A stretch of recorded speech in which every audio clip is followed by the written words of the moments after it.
Hi guys, my name is Pawi and welcome to my channel. This is Diary ni Pawi. It's gonna be a good day, top of the morning, because I am sharing one of my favorite topics in my vlog, which is related to any plants or gardening. I know some of you will be like, I'm not interested, but this time, let me convince you what are the benefits that you can get from gardening. Do I have the green thumb?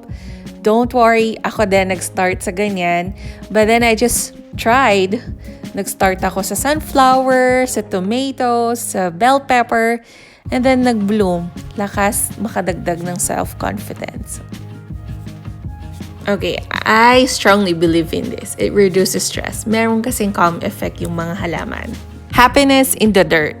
Contrary to what we believe when we were told when we were kids, right? Na we are not allowed to play. Kasi when we ingest this bacteria, ayon, we're in trouble. There has been studies when you inhale this good bacteria from the soil, you will reduce your anxiety level. Okay, di ba? Bonus part is you're exercising your hands through cultivating the soil, trimming the plants.